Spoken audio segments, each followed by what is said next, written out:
Welcome to Low Budget Entertainment. I'm Bubba, and today I'm ruining Valerian. I'm reviewing Valerian. Luc Besson too.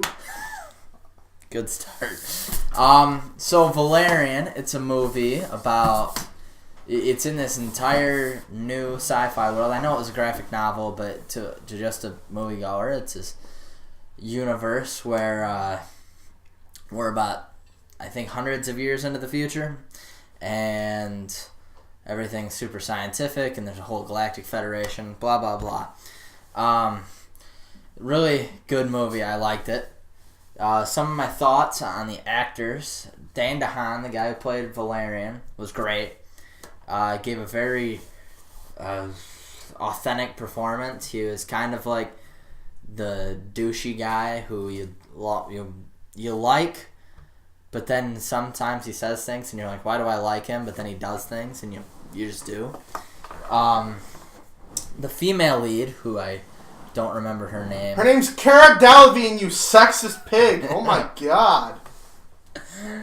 Okay. Well, she was good too. I thought the movie was more about her than Valerian, which it was really interesting. I thought she did a great job.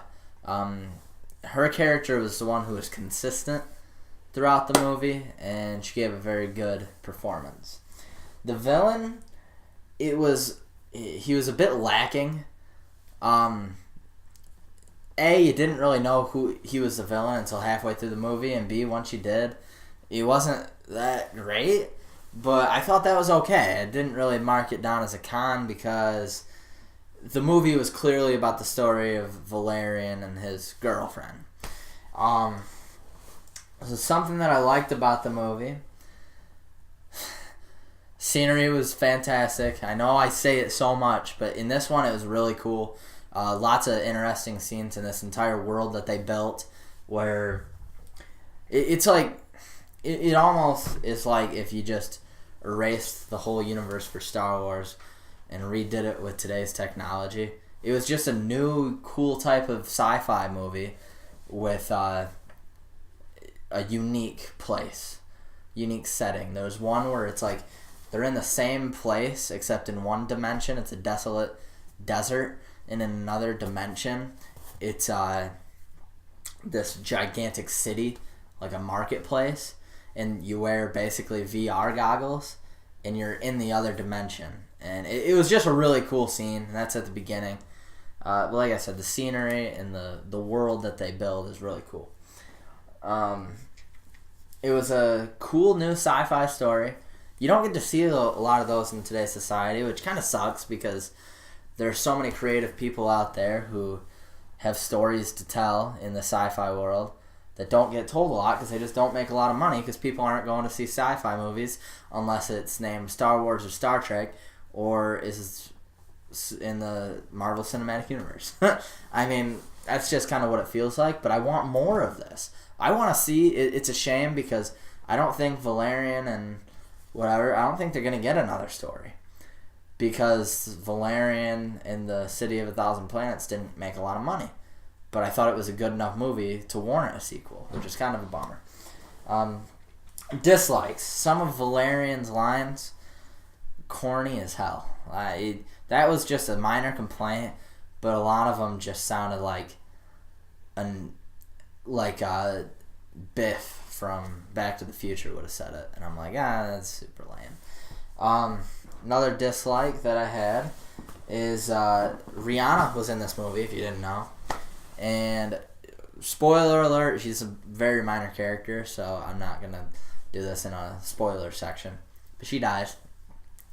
But it doesn't make sense. It seems rushed as hell. Hunter's dancing behind the camera because she's dead. It seems rushed as hell because there's this battle scene and her character's in it and she's fine, and then they escape and she's dying. And I'm like, well, where did that come from? And then she just dies.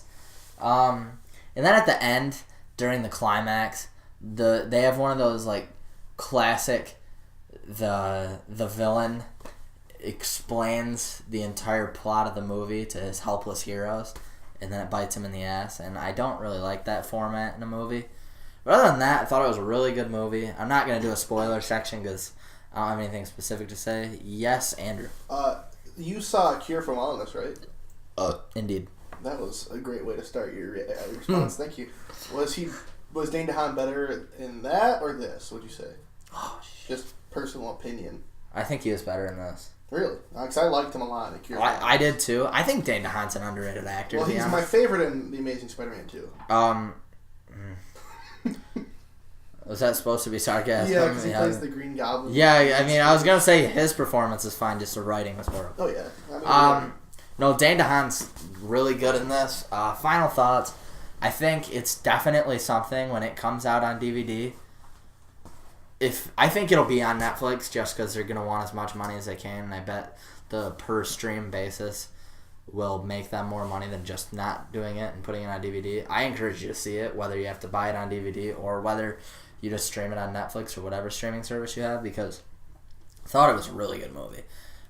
Like I said, I enjoyed the whole ride, and let's all watch it and lobby for a sequel. Thanks for watching. Go watch some more low-budget entertainment.